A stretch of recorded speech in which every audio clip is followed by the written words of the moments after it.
नमस्कार, देवभूमि देख रहे हैं आप और मैं आपके साथ तरन्नुम जहां शेख। बुलेटिन की शुरुआत करते हैं। देहरादून में धामी कैबिनेट की बैठक खत्म हो गई है। सीएम धामी की अध्यक्षता में कैबिनेट की बैठक बुलाई गई।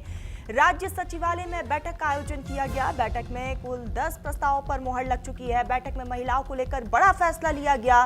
सीएम अपर सचिव ने प्रेस कॉन्फ्रेंस की और इसकी जानकारी दी है। मानव वन जीव संरक्षक में मृतकों के परिजनों को मिलेंगे 10 लाख रुपए। देहरादून में न्यू मेट्रो पर भी बनी है सहमति और साथ ही साथ जो है मुख्यमंत्री पुष्कर सिंह धामी की अध्यक्षता में सचिवालय में ये बैठक हुई और ये बैठक फिलहाल समाप्त हो गई है। बैठक में कैबिनेट मंत्री गणेश जोशी मौजूद रहे, सौरभ बहुगुणा मौजूद रहे, तमाम बड़े मंत्री इस पूरे बैठक में उपस्थित रहे। सत्यपाल महाराज और धन सिंह रावत वर्चुअल रूप से इस बैठक में शामिल हुए।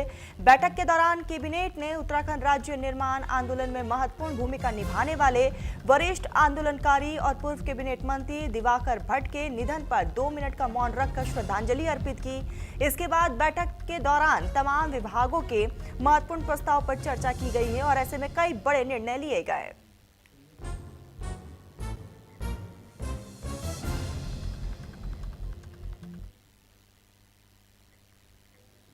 उपनल कर्मियों के धामी सरकार की बड़ी सौगात 12 साल से कार्यरत को मिलेगा सम्मान, कार्य सम्मान, वेतन। सीएम धामी के निर्देश पर यह आदेश जारी किया गया।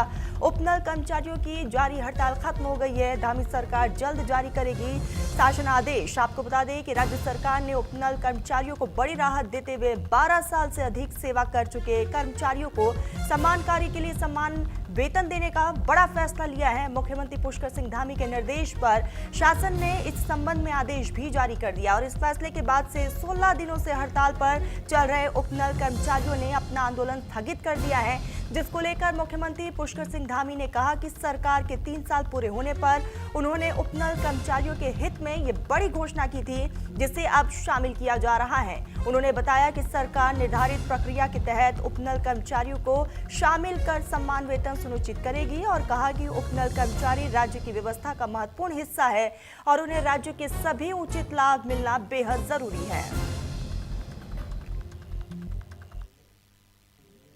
कि ये चूँकि मैंने पहले ही इस कार्यकाल के 3 वर्ष जब पूरे हो रहे थे उस दिन मैंने घोषणा की थी कि हम उपनल कर्मचारियों को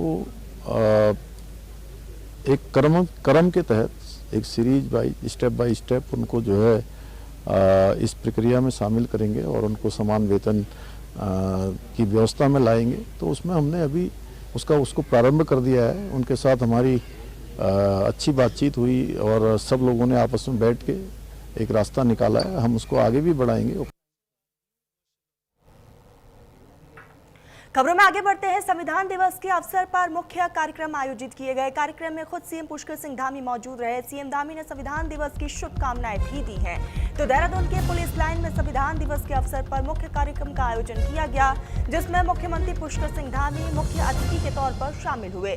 कार्यक्रम के दौरान उपनिवेशक काल के कानून बनाए जाने और कानूनों पर आधारित संवाद सत्र भी आयोजित किया गया। मुख्यमंत्री धामी ने इस पूरे मौके पर सभी को संविधान दिवस और विधि दिवस की शुभकामनाएं देते हुए कहा कि प्रधानमंत्री नरेंद्र मोदी के नेतृत्व में पूरे देश में संविधान के प्रति सम्मान बढ़ाने के लिए यह दिवस एक पर्व के रूप में मनाया जा रहा है।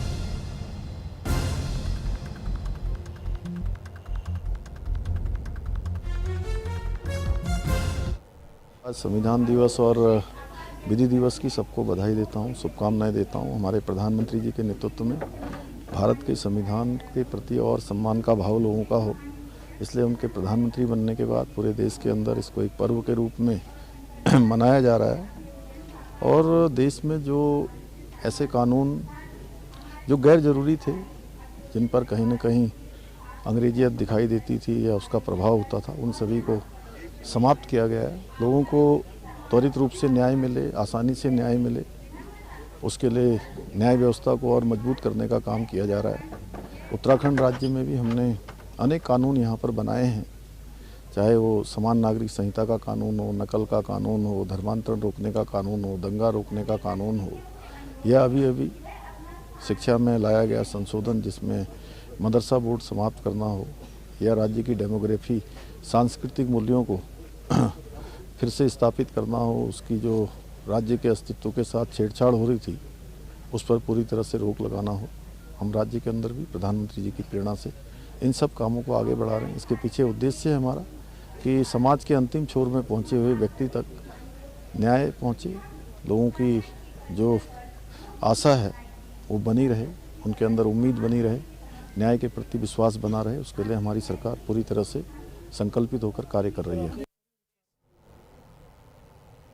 खबर हल्द्वानी से। हल्द्वानी के बनभूलपुरा अतिक्रमण का ये पूरा मामला है। 2 दिसंबर को सुप्रीम कोर्ट में होनी है सुनवाई। राज्य सरकार ने अपनी तैयारियां पूरी कर ली है। रेलवे के अधिवक्ता कोर्ट के सामने अपना पक्ष रखेंगे, अपना पक्ष मामले को लेकर। इस पूरे मामले को लेकर अब सीएम पुष्कर सिंह धामी का भी बड़ा बयान सामने आ चुका है। कोर्ट के फैसले का सरकार पालन करेगी, सीएम धामी ने कहा।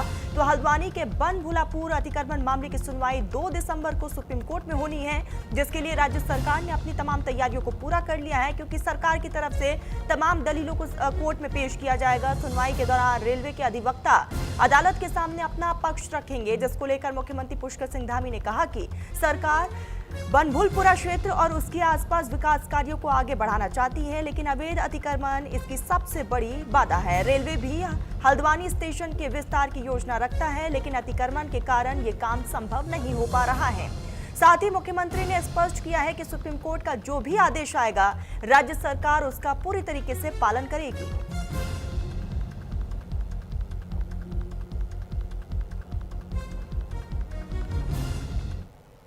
हमारी तरफ से तो हमेशा माननीय न्यायालय में यही पक्ष रखा गया है कि जल्दी से जल्दी माननीय न्यायालय उस पर फैसला सुनाए, जिससे कि आम जन को वहां पर जो तमाम प्रकार की परेशानियां हैं उन परेशानियों का सामना न करना पड़े।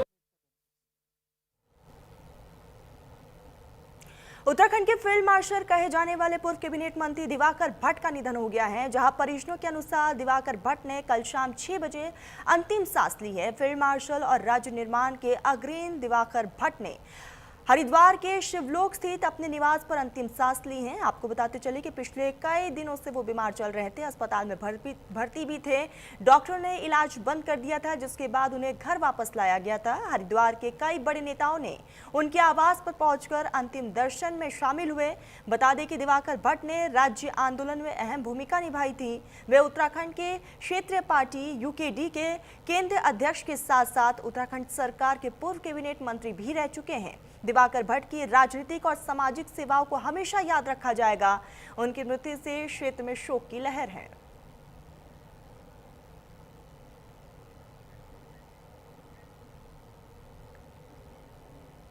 उत्तराखंड राज्य आंदोलन के मजबूत स्तंभ पूर्व कैबिनेट मंत्री और यूकेडी के संस्थापक सदस्यों में शामिल दिवाकर भट्ट का हरिद्वार के खड़खड़ी शमशान घाट में राज्य के सम्मान के साथ अंतिम संस्कार किया गया। पिछले 10 दिनों से वे देहरादून के इंद्रेश अस्पताल में भर्ती थे। बता दें कि फील्ड मार्शल के नाम से पहचान बनाने वाले दिवाकर भट्ट उत्तराखंड की राजनीति के एक तेज तरार, जमीन से जुड़े और लोगों की भावनाओं को समझने वाले नेता माने जाते थे।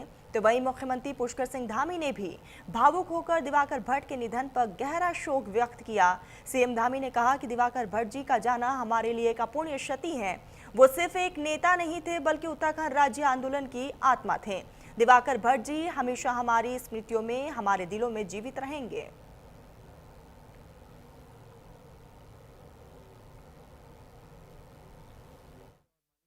कि वो उनका जाना एक बहुत अपूर्णीय क्षति है और उनको फील्ड मार्शल की उपाधि प्राप्त थी। उन्होंने बड़ा कठिन संघर्ष किया। उत्तराखंड राज्य स्थापना में उनका बहुत बड़ा योगदान था। उनका जाना सच में एक बहुत अपूर्णीय क्षति थी। मैं पिछले दिनों ही जब वो महंत इंद्रेश में अपना स्वास्थ्य लाभ ले रहे थे, उस दौरान मेरी उनसे भेंट हुई और बहुत हंसदिल जिंदा इंसान थे। अपना इलाज कराते समय भी कहीं भी उनके मन में किसी प्रकार का वो नहीं था, कहीं कोई कमी नहीं थी, जिंदा दिल इंसान थे। उनका जाना हमारे लिए बहुत अपूर्णीय क्षति है। चंपावत में सेवा संकल्प फाउंडेशन के फाउंडर ट्रस्टी ने एनएचपीसी संभागार बनबसा में संवाद कार्यक्रम का आयोजन किया, जहां सीएलएफ की महिलाओं से आत्म मुलाकात कर उनकी आजीविका, नेतृत्व कौशल और समूह सशक्तिकरण से जुड़ी गतिविधियों पर विस्तार से चर्चा की है। कार्यक्रम के अंतर्गत उन्नति महिला संकुल संघ और बनबसा में एक दिवसीय जेंडर संवेदीकरण कार्यशाला आयोजित की गई है और कार्यक्रम के दौरान फाउंडर ट्रस्टी ने मौजूदा सभी महिलाओं को सम्मान रूप से उपहार भी भेंट किए।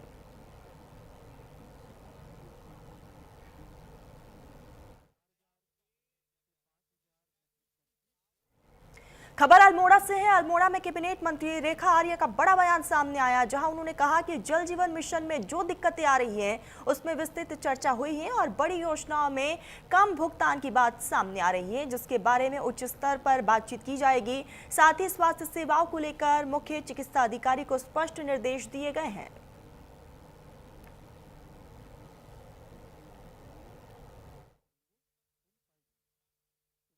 जल जीवन मिशन और स्वास्थ्य को लेकर जो आज यहाँ पे समीक्षा हुई है, तो खासकर जल जीवन मिशन में बार बार ये विषय आया है कि बहुत अधिक जगहों पर जो है वो भुगतान नहीं हो पाया है। बड़ी योजनाएं थी, भुगतान उसमें कम हुआ है। भुगतान को लेकर ठेकेदार अब आगे काम नहीं कर पा रहे हैं। जो संज्ञान में दिया गया है, निश्चित रूप से इसे उच्च स्तर पर हम लोग बात भी करेंगे। इसके साथ ही स्वास्थ्य के परिप्रेक्ष्य में भी जहाँ जहाँ पर वैकल्पिक व्यवस्था से स्वास्थ्य सुविधाएं चलाई जा सकती है और जहाँ कहीं भी डॉक्टर्स के लिए ऑर्डर है 3 दिन बैठने के या 2 दिन बैठने के, वहाँ नहीं हो रहा है, तो सीएमओ को आज स्पष्ट निर्देश दिए हैं। तो मैं समझती हूँ कि इन निर्देशों का अनुपालन करेंगे। लोहाघाट के रायकोट महर से एक चौंकाने वाला मामला सामने आया है, जहां पर अराजक तत्वों ने एक ग्रामीण के 6 घास के लूटों में आग लगा दी है, जिसके कारण सभी जलकर राख हो गए। और आपको बता दें कि जिस कारण ग्रामीणों को 50,000 रुपए के लगभग का नुकसान हो गया है। सूचना पर लोहाघाट से फायर ब्रिगेड की टीम मौके पर पहुंची, लेकिन तब तक काफी देर हो चुका था और नुकसान बहुत ज्यादा हुआ।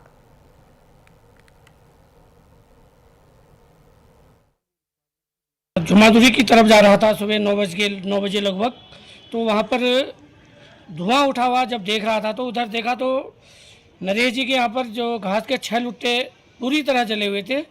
उसके तुरंत बाद मैंने फायर ब्रिगेड को फ़ोन किया, फिर आपको फ़ोन किया था, उसके बाद पटवारी जी को फ़ोन किया। और मुझे ये लगता है ये किसी अराजक तत्व का ही हाथ है और उन्होंने लगभग नरेश सिंह महर जी का लगभग 50,000 से लगभग उनका नुकसान हो रखा है। खबर रुड़की से है। रुड़की के इमली रोड क्षेत्र से दलित समाज के पलायन की सोशल मीडिया पर चल रही खबरों ने हड़कंप मचा दिया है, लेकिन सिविल लाइन कोतवाली पुलिस की जांच में मामला पूरी तरीके से झूठा निकला। ये सिर्फ 2 व्यक्तियों के बीच हुआ विवाद बताया जा रहा है, जिसे सोशल मीडिया पर गलत तरीके से सामुदायिक रंग देकर वायरल किया गया है। पुलिस ने अफवाह फैलाने वालों पर कार्रवाई की तैयारी शुरू कर दी है। पुलिस ने बताया कि वायरल खबर पूरी तरीके से झूठी है, भ्रामक और बेबुनियाद थी। दलित समाज के लोगों ने भी कहा कि क्षेत्र में हिंदू मुस्लिम आपसी भाईचारे और सौहार्द के साथ शांतिपूर्वक रह रहे हैं। पुलिस अब इस पूरे फर्जी खबर को फैलाने वालों की पहचान कर रही है। जल्दी सोशल मीडिया पर अफवाह फैलाने वाले आरोपियों की गिरफ्तारी होगी, उन पर सख्त कार्रवाई की जाएगी। तो वही पुलिस ने लोगों से अपील की है कि किसी भी तरह की अपुष्ट या फिर भ्रामक सूचना साझा ना करें।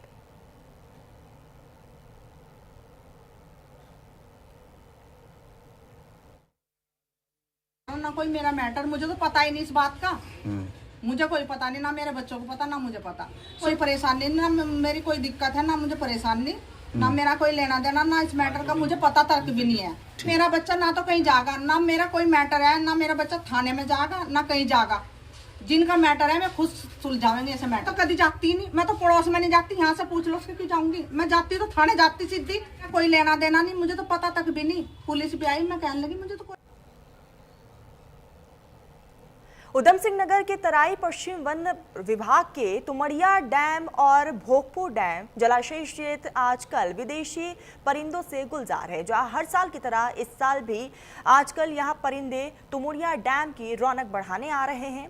आपको बताते चले यूरेशिया देश में पड़ रही कड़ाके की ठंड की वजह से काफी भारी तादाद में ये परिंदे इन दिनों तराई इलाके में पहुंच रहे हैं और हर साल की तरह हजारों विदेशी परिंदों के झुंड जो है साइबेरिया से यहाँ पहुंचते हैं। मध्य चीन और मंगोलिया देशों से भी यहाँ पक्षियाँ पहुंचते हैं। तो वही अगर लोगों का कहना है कि इन विदेशी परिंदों को देखने के लिए दूर दूर से यहाँ पर पर्यटक पहुंच रहे हैं, तो वही वन विभाग का कहना है कि तो इस बार इन विदेशी परिंदों का विशेष तौर पर ध्यान भी रखा जाएगा और इस मौसम में इनके आने से डैम क्षेत्र में रौनक भी बढ़ गई है और काफी भारी तादाद में पर्यटक भी पहुंच रहे हैं।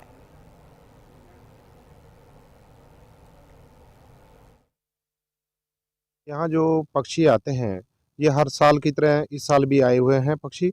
और पर्यटन की बात करें तो अगर सरकार इस पर ध्यान दे तो यहाँ बहुत कुछ पैदा हो सकता है, बहुत कुछ रोजगार लोगों को मिल सकता है, पर सरकार का ध्यान इस तरफ नहीं है।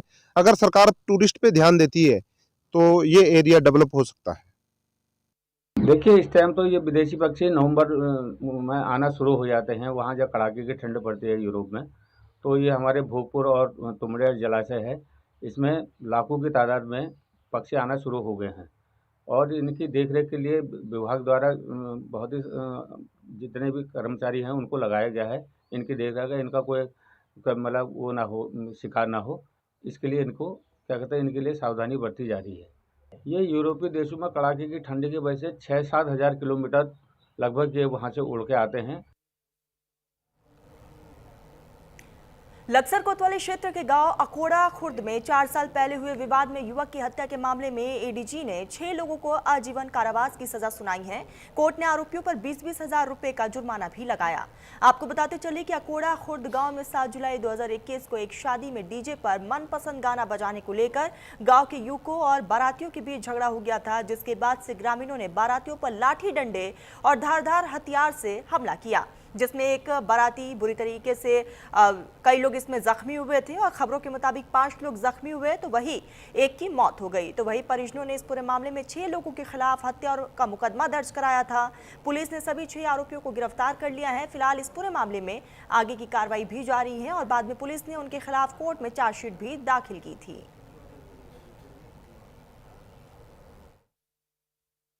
है कि एक बारात आई थी मोहम्मदपुर पांडा से अकोडाकला गांव में और उसमें डीजे के पे गाने को बजाने को लेकर के विवाद हुआ था। उन 6 अभियुक्तों के द्वारा उसको पीट कर मार दिया गया था और 7/7/2021 की घटना है ये और केस चल रहा था। उसमें 14 ट्रायल हुए हैं, वो गवाह हुए हैं अभियोजन की ओर से और उसमें उनको दोषी पाते हुए कठोर आजीवन कारावास की सजा माननीय न्यायालय के द्वारा सुनवाई गई है। खबर हरिद्वार से है। हरिद्वार में एसएसपी के निर्देश पर पुलिस का सघन चेकिंग अभियान देखने को मिला, जहां जिले की सीमाओं, प्रमुख चौराहों और भीड़भाड़ वाले इलाकों में सतर्कता बढ़ाई गई है और संदिग्ध वाहनों और व्यक्तियों की गहन जांच की जा रही है। साथ ही पुलिस टीम ने चेकिंग पॉइंट्स पर सुरक्षा चौकसी बढ़ा दी है। बीडीएस और डॉग स्क्वाड की टीम भी मौके पर नजर आई। आपको बता दें कि दिल्ली में हुए बम ब्लास्ट के बाद से हरिद्वार में भी सुरक्षा के लिहाज से चेकिंग अभियान को तेज किया गया है। हर एक आने जाने वालों पर नजर रखी जा रही है, गाड़ियों की तलाशी ली जा रही है और लोगों से उनके पहचान पत्र की भी जांच की जा रही है।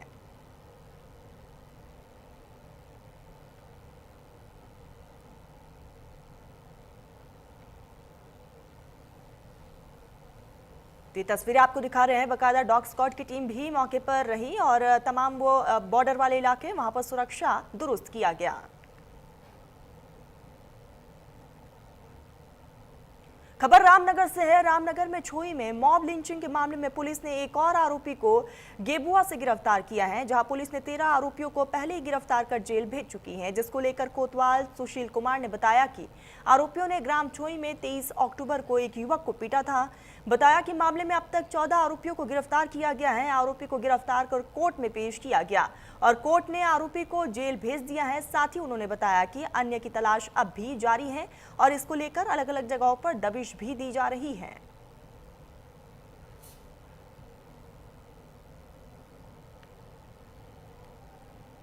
तो आपको बताते चले कि इस पूरे मामले को लेकर फिलहाल अभी भी तफ्तीश जारी है और बाकियों की तलाश भी की जा रही है। अखिल भारतीय विद्यार्थी परिषद का 71वां राष्ट्रीय अधिवेशन इस बार उत्तराखंड की राजधानी देहरादून में 27 से 30 नवंबर तक आयोजित होने जा रहा है। ये पहला मौका है जब प्रदेश एबीवीपी के इतने बड़े राष्ट्रीय आयोजन की मेजबानी कर रहा है। अधिवेशन को लेकर राष्ट्रीय महामंत्री वीरेंद्र सिंह सोलंकी ने जानकारी देते हुए बताया कि देश भर से करीब 1500 कार्यकर्ता देहरादून पहुंचेंगे, जिनके लिए भव्य व्यवस्थाएं की गई हैं। आयोजन स्थल पर लघु भारत के अनोखी झलक भी देखने को मिलेगी, जहां भारत की विविध संस्कृतियों और परंपराओं का प्रदर्शन होगा।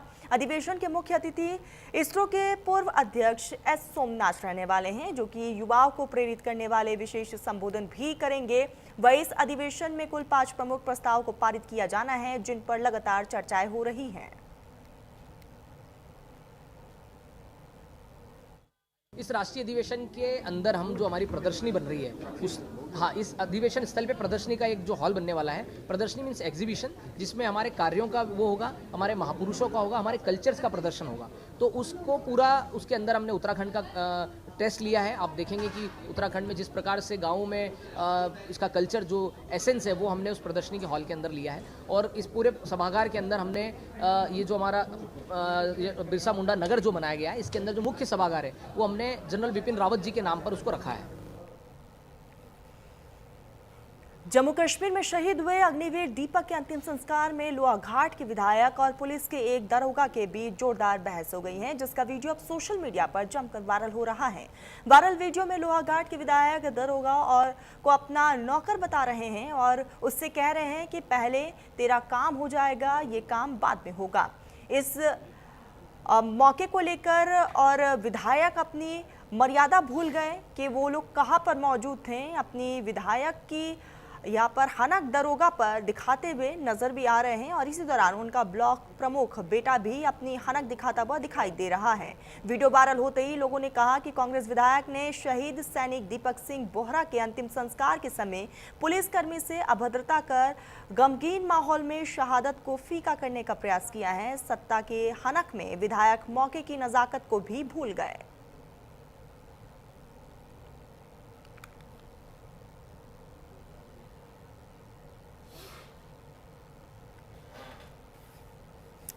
देवभूमि में फिलहाल बस इतना ही। देश और प्रदेश की तमाम बड़ी खबरों के लिए आप देखते रहिए न्यूज़ इंडिया।